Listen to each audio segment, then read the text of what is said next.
Hey, this is Matt once again. Welcome back to another videos. This is the paid request. This time for Bobby. Thank you so much for that. For those interested in requesting any type of videos, feel free to send it either directly to my PayPal or join my Patreon. Both links are down below in the info box. And this is for Dolphin Tale 2, the 2014 sequel from the same director, Charles Martin Smith, who I remember as an actor. He was in films like Starman, among others.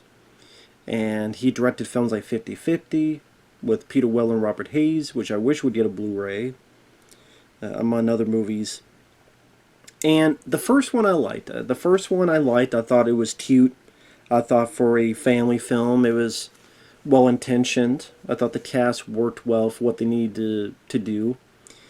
I feel the same with this film. You know, it's sweet, it's harmless, has some nice animal usage with the trainers and how they deal with the dolphins. You get some nice underwater photography. So, I liked it like I liked the first one. I would say, though, that the first one felt like much more of a merit of a story to be told. This one was, well, the first one was a surprise hit.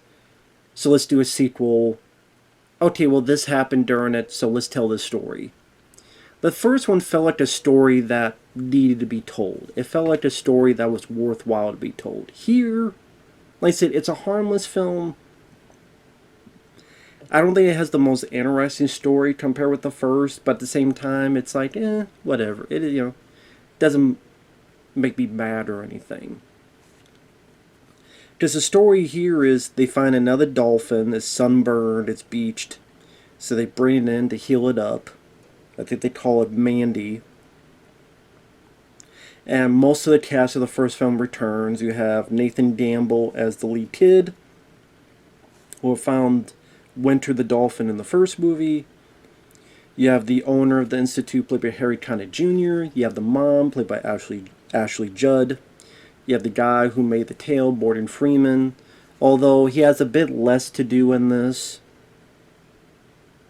You even have the pelican called Rufus. That animal returns. And things are going well in the Institute. They're dealing with Winter the Dolphin, who, in the first film, they had to make a prosthetic tail so it could still swim and move and stay living. But they notice that it's acting a bit weird. There's this older dolphin there called Panama, and they don't really know why Winter's acting weird. One thing leads to another. You find out that the older dolphin, dies of old age. And because of that, Winter, the dolphin, doesn't really want to do much. They try to help and coast it, but then it gets violent and even smacks the lead kid in the face. Hurts his wrist. Didn't mean to do it, but it's just, one of those things. And so I forget, I think it's actually Charles Martin Smith himself, the director. He's part of this group that says, listen, if you can't find another female dolphin that it can be with and calm down and be less dangerous, then we're going to have to move it to another institute. Which I'm sitting there going, okay, I mean, that's not the end of the world. And move it to another institute. It's not like you're killing it. It's not like you're, doing anything horrible. But, they don't want to do that because they like the dolphin. So they're thinking of this dolphin Mandy, but Harry Connick Jr. says, well, wait a minute, this dolphin's pretty healthy. I can't in good conscience keep this dolphin here if it's healthy. Which makes sense. Harry Connick Jr. is in the right, but the kids, they're arguing more out of emotional than logical. And like I said, it's one of those things that the actors are fine for what they need to do. The dolphins, in the way the trainers deal with the dolphins and get them to do what they need to do at a certain point throughout the film. The pelican is cute. What it gives to that creature is it sees a sea turtle that people rescue, and then for some reason it's now fixed on the sea turtle. And from time to time you see that throughout the flick, which is cute. When the Harry Connick Jr.'s daughter has to bring the sea turtle to the kind of a doctor, how we want to put it. No, a CAT scan. They need to do a CAT scan on it to see if everything's working right. Stuff that, seems maybe a bit too titty or too hokey, but I mean, it's not too egregious or anything. Like I said, it's harmless. I was waiting for one shot, like when the turtle's walking towards the shore when they release it, that the pelican will like stand on its shell and like ride it.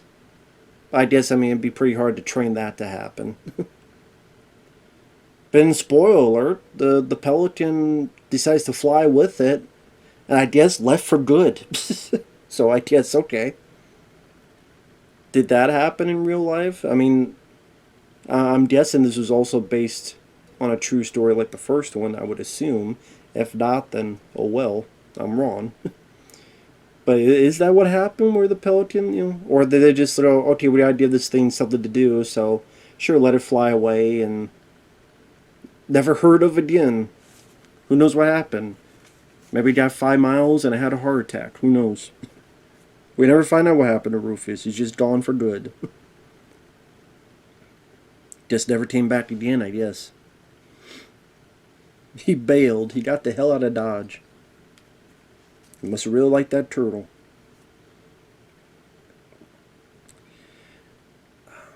And like I said, there's not a whole lot of dramatic heft compared with the first. Whereas this hurt dolphin, you have this kid trying to learn his lot in life and learning this love of maybe I could do this for a living and being part of this institute, and maybe he could actually work out and talk with his mom, who then becomes very supportive of her son and this dolphin, and we need a prosthetic. Can we do that? Who can we get to? Like, it felt like there's more of a dramatic momentum. Here, it's more, is it going to be transferred or is she not going to be transferred? Can we find a dolphin? Can we not find a dolphin for her? Will the lead kid go on this journey, this trip out to sea?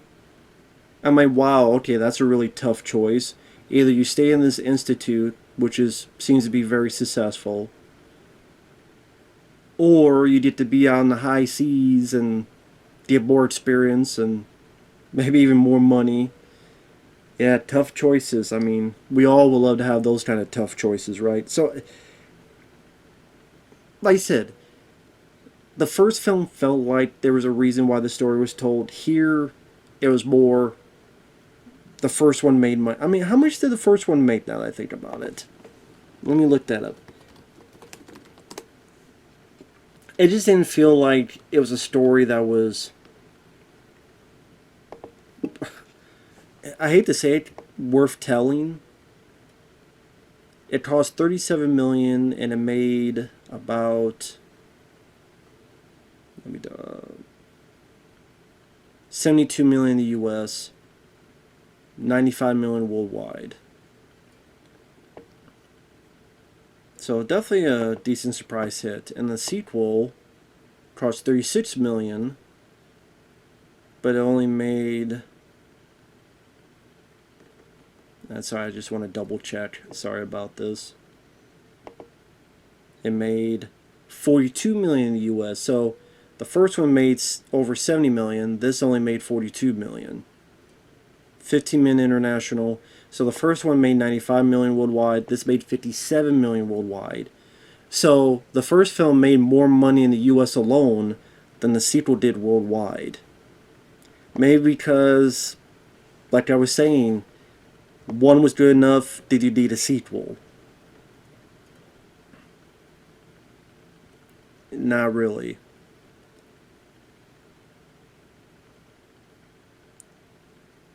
Apparently David Yates, the CEO, revealed that discussions have begun towards the development of a third Dolphin Tale movie and a TV series. A web series titled Rescue Clearwater premiered February 2016 on YouTube. Ah, that's sad. November 2021, Winter the dolphin died from a gastrointestinal infection at the age of 16, which means the third Dolphin Tale would have to be centered around Hope, which is a new dolphin that they do get instead of Winter. Which then, what would be the point? The whole point was that you have this dolphin as this prosthetic limb, and that's kind of the whole point. So if that was 2014, so that's this came out, so 7 years later. Well, that's too bad. Well, damn, I'm depressed. Well, that's a little bit depressing. Damn. Well, there you go. There you go.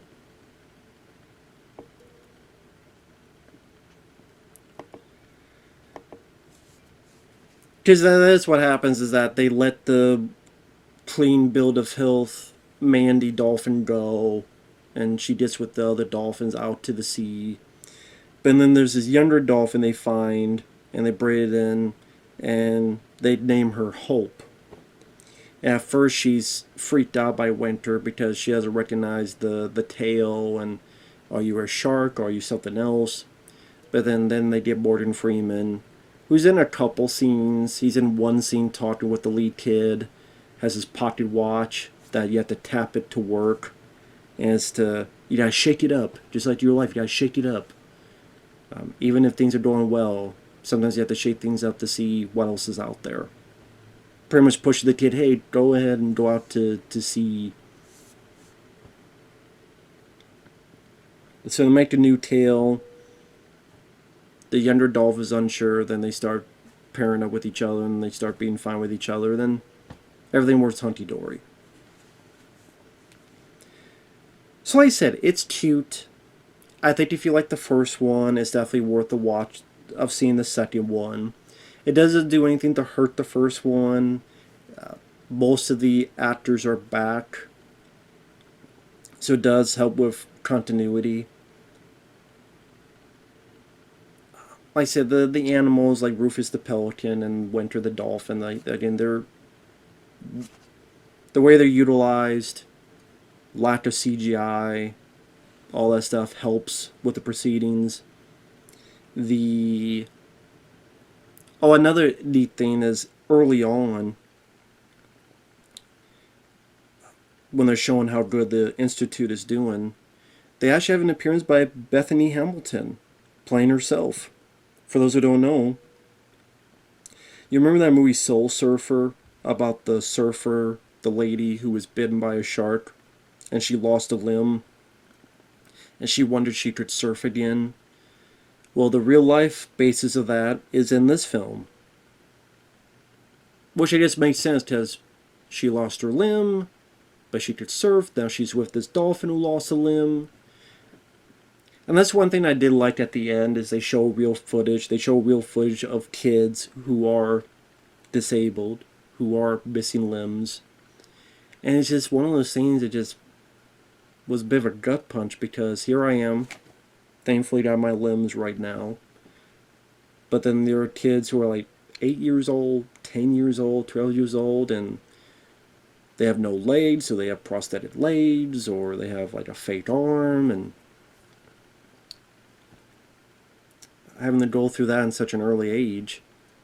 And they're just, fine. They're just living their life, and they're petting the dolphin, or they're in the water coasting along with the dolphin, and that was obviously something that was important to that institute.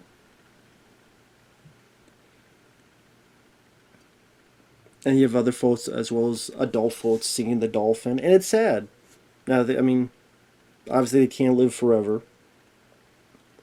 But it's sad to find out that, just a few years ago, so that 3 years ago, the dolphin passed away. And someone probably did tell me that when I reviewed the first one. I just forgot. But, yeah.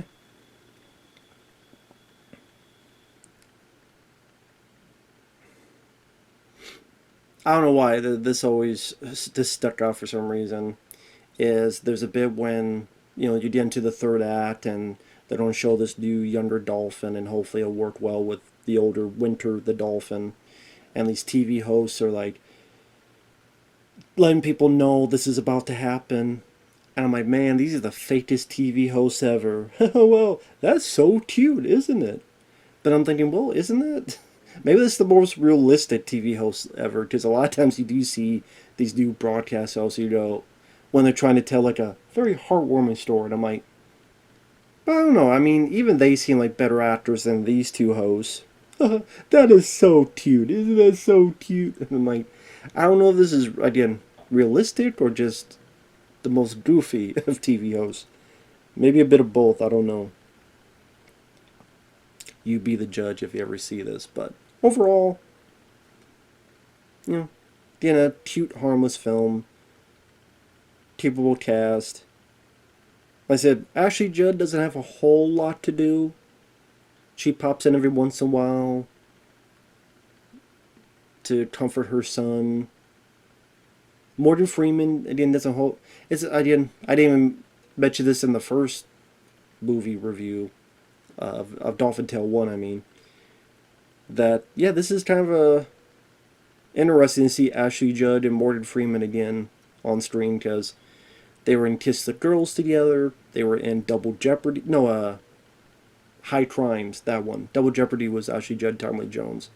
So they were in Kiss the Girls and this other film, High Crime. So this is at least, what, the fourth time they worked together then? There might have been others, but... just never thought I'd see a Kiss the Girls reunion with the two of them. With these Dolphin Tale movies, but there you go. So yeah, if you like, family films, if you have kids and they want to see films about dolphins, there's nothing too egregious or cringeworthy to watch in this. Like I said, the first film is definitely better. The second one, I just don't think they had as much of a strong story compared with the first, and dire circumstances as much as the first. But, like I said, nothing to get mad over either. So with that said, thanks for watching. Take care, everyone, and we'll see you guys later. Bye-bye for now.